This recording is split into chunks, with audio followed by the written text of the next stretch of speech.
ಕ್ಷೇಮದಲ್ಲಿ ಬರಲರಿಯ ಸೀಮೆಯಲ್ಲಿ ಮಿಕ್ಕವರ ಕಾಡಿ ನೋವು ಕ್ಷೇಮದಲ್ಲಿ ಬರಲರಿಯವ ಈ ಸೀಮೆಯಲ್ಲಿ ಮಿಕ್ಕವರ ಕಾಡಿ ನೋವು ಹಾ ಮಹಾದೇವೆನುತ ಚಿಂತಿಸಿದ ಅವನೀಚ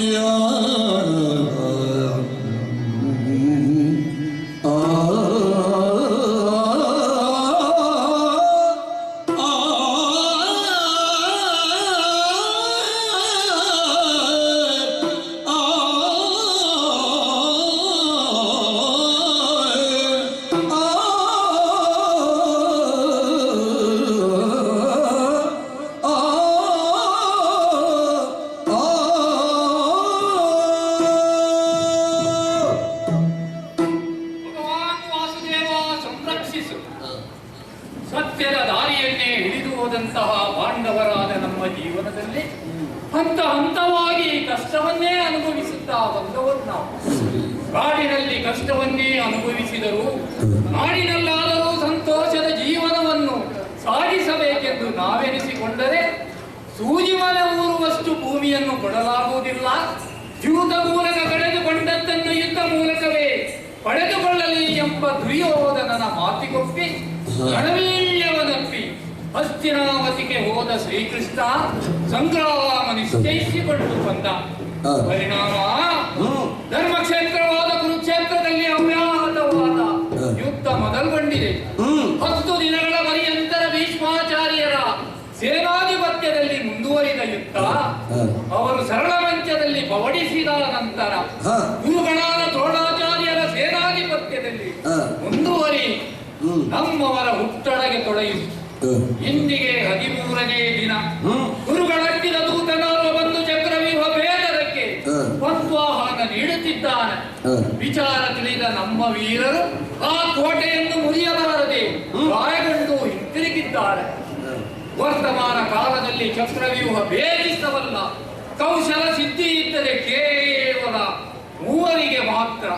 ಸಾಂದೀಪನಿವನ ಶಿಷ್ಯರೆಂದು ಖ್ಯಾತರಾದ ಕೃಷ್ಣ ಬಲರಾಮರು ಹಾಗೂ ಚಾಪವಿದ್ಯಾ ರುದ್ರ ಸ್ವರೂಪಿಗಳಂದೇ ಖ್ಯಾತರಾದ ದ್ರೋಣಾಚಾರ್ಯರ ಪಟ್ಟ ಶಿಷ್ಯ ನನ್ನ ತಮ್ಮ ಪಾತ್ರ ಬಲರಾಮ ದೇವರು ಹೇಗೂ ಇಲ್ಲ. ಕೃಷ್ಣಾರ್ಜುನರು ಸಂಶಬ್ದ ಕರಟಿ ಯುದ್ಧಕ್ಕೆ ಹೊರಟಿದ್ದಾರೆ. ಹೌದು, ಮತ್ತಪ್ಪನಿದ್ದಾನೆ. ಸಂಗ್ರಾಮದಲ್ಲಿ ಬಾಲಭಾಸ್ಕರನಂತೆ ಕಂಗೊಳಿಸುತ್ತಿರುವ ಭರತ ಕುಲ ರತ್ನನೆಂದು ಪಿತಾಮಹರಿಂದಲೇ ಪ್ರಶಂಸಿಸಲ್ಪಟ್ಟ ಭಾರತ ನಂತರ ಅಭಿಮನ್ಯು. ಆದರೆ ಏನು ಮಾಡೋಣ, ಅವನಾದರೂ ಕೋಟೆಯನ್ನು ಒಳ ಪ್ರವೇಶಿಸಬಲ್ಲದೆ ಹೊರತು ಕ್ಷೇಮದಿಂದ ಬರಲಾರ. ಹಾಗಾದರೆ ಈ ಕೋಟೆಯನ್ನು ಭೇದಿಸುವವರು ಯಾರೂ ಇಲ್ಲವೇ? ಏನು ಮಾಡಲಿ, ಈ ಸಂಕಷ್ಟವನ್ನು ಯಾರಲ್ಲಿ ಹೇಳಲಿ ಎಂಬಲ್ಲಿಗೆ ತಲೆಯ ಮೇಲೆ ಕೈಕಟ್ಟಿ ಕುಳಿತುಕೊಳ್ಳುವ ಸ್ಥಿತಿ ಒದಗಿ ಬಂತಲ್ಲ.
ಮಾಯಾ ಪ್ರಪಂಚವನ್ನೇ ಸುಟ್ಟು ಕರಗಿಸಬಲ್ಲ ಕಾಲಾಗ್ನಿಯನ್ನು ಹೊತ್ತು ಹೊರದವು ವಿಗಡ ಮೃತ್ಯುವಿನ ಬಾಯೊಳಗೆ ಹೊಕ್ಕು ಪ್ರಾಣ ಸಹಿತ ಹಿಂತಿರುಗಿ ಬರಬಹುದು.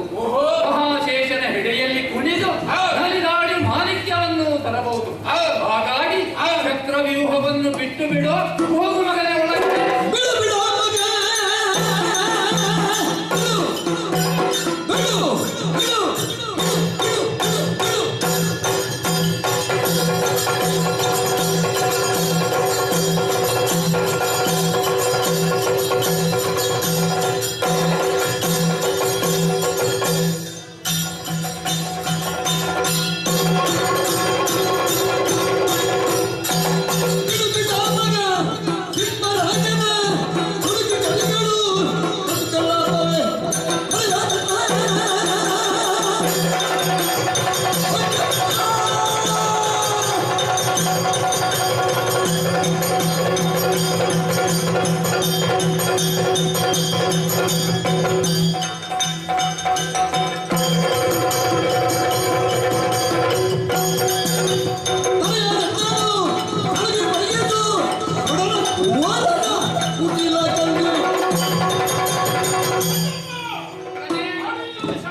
ಚಿಂತೆಯನ್ನು ಬಿಡಿ, ಅದು ಒಂದು ನಾನಿದ್ದೇನೆ. ಕಂದ ಕೇಳಶ್ವತಮ ಗುರು ಕೃಪಾದಿತ್ಯ ಸುತಮೋ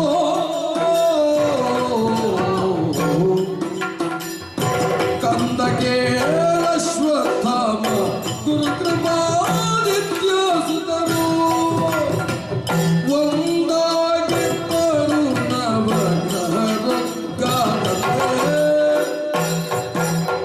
ಇಂದು ತನಗೆ ಒಳಪಟ್ಟು ಜೀವಿಸಲರಿದೋ ಇಂದು ತನಗೆ ಒಳಪಟ್ಟು ಜೀವಿಸಲರಿದೋ ಸಂದೇಹ ಉಂಟೆ ರಣಸಾನ್ಯವಲ್ಲ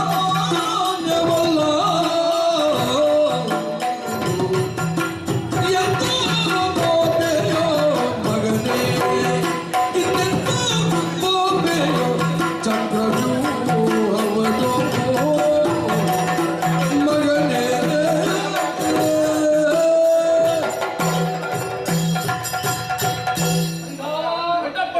ಈ ನಾಡುತ್ತಿರುವ ವೀರದ ಮಾತುಗಳೇನೋ ಸರಿ, ಆದರೆ ಅಲ್ಲಿರುವ ಶೂರನ ಬಗೆಗೆ ಸ್ವಲ್ಪ ಯೋಚಿಸಿ. ಪರಮೇಶ್ವರ ಅವತಾರಿಗಳಾದ ಅಶ್ವತ್ಥಾಮ, ಶಾಸ್ತ್ರ ಗೋವಿಂದರಾದ ಕೃಪಾಚಾರ್ಯ, ವರುಣ, ಸೈಂಧವ, ಶಕುನಿ, ದುಶ್ಯಾಸನ ನಿಂತರೆ ಪ್ರಭು ಹಿಂದುದರ ನೀವು ಒಳಹೊಕ್ಕ ಹಿಂತಿರುಗಿ ಬರಲು ಅಸಾಧ್ಯ. ಬಿಟ್ಟು ಬಿಡು ಚಕ್ರ. ಬೆವರುದುಂಟೆ ರಾಣಿ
ತಿಳಿಸಿದೆ.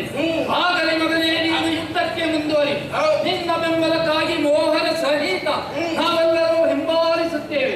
ಇದೋ ಕರಗಳನ್ನು ಎತ್ತಿ ನಿನ್ನ ನೆತ್ತಿಯ ಮೇಲೆ ಇರಿಸಿ ಹರಸುತ್ತಾ ಇದ್ದೇನೆ.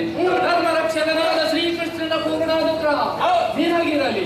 ಶತಗಜ ತ್ರಾಣಿ ಭೀಮನ ಬಲವು ನಿನ್ನ ತೋಳುಗಳಲ್ಲಿ ಸೇರಿಕೊಳ್ಳಲಿ. ಧನ್ಯನಾದೆ. ಪಾಲ್ತರ ಪೌರುಷದ ಜೊತೆಗೆ ಸೌರ್ಯ ಸಾಚಿತ್ವದ ಶಸ್ತ್ರ ಪಾಂಡಿತ್ಯ ನಿನ್ನ ಹಸ್ತಗಳನ್ನು ಸೇರಬೇಕು.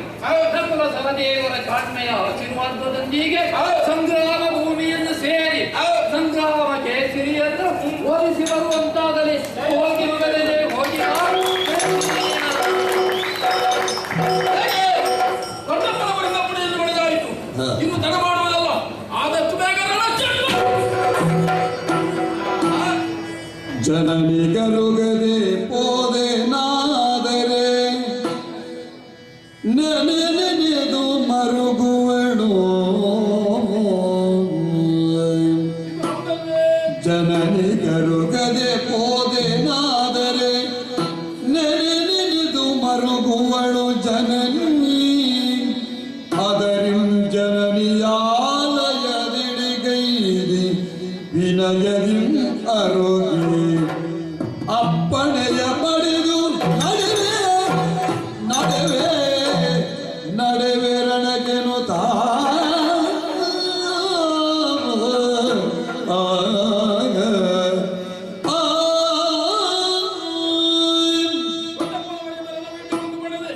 ರಣಕ್ಷೇತ್ರವನ್ನು ಸೇರಿಕೊಳ್ಳಬೇಕು ಎನ್ನುವ ಹಾಗೆ ಒಂದು ಹೆಜ್ಜೆ ಯಾಕೋ ಏನು ಇಟ್ಟಂತಹ ಹೆಜ್ಜೆ ಹಿಂದೆ ಸರಿಯಲು ಮಾಡ್ತಾ ಉಂಟು. ಇದಕ್ಕೆ ಕಾರಣ ಏನು ಎನ್ನುವ ಹಾಗೆ ನನ್ನಲ್ಲೇ ತಲುಪಿಸಿಕೊಂಡೆ. ಅರ್ಥ ಆಯಿತು. ಏನು ರಣಕ್ಷೇತ್ರಕ್ಕೆ ಹೋಗುವಂತಹ ಅಭಿಮನ್ಯು ನನ್ನ ತಾಯಿಯಲ್ಲಿ 9 ತಿಂಗಳು ಹೊತ್ತು 10ನೇ ತಿಂಗಳು ಪ್ರಪಂಚದ ಬೆಳಕನ್ನು ಕಾಣಿಸಿಕೊಟ್ಟಂತಹ ನನ್ನಮ್ಮ ಸುಭದ್ರಾ ಮಾತೆಯಲ್ಲಿ ಒಂದು ಮಾತನಾಡದೆ ಹೋದೆ ಎಂದಾದರೆ ನಾಳಿನ ದಿವಸ ಅವಳು ನನ್ನನ್ನು ನೆನೆದು ಕಣ್ಣೀರು ಸುರಿಸಿದಳು ಎಂದಾದರೆ ಅದುವೇ ನನ್ನ ಪಾಲಿಗೆ ಶಾಪ್. ಹಾಗಾಗಕೂಡದು. ನೇರವಾಗಿ ವಿಚಾರವನ್ನು ತಾಯಿಯನ್ನು ತಿಳಿಸಿ ಆಮೇಲೆ ರಣಕ್ಷೇತ್ರವನ್ನು ಸೇರಿಕೊಳ್ತೇನೆಯಂತೆ ನೇರವಾಗಿ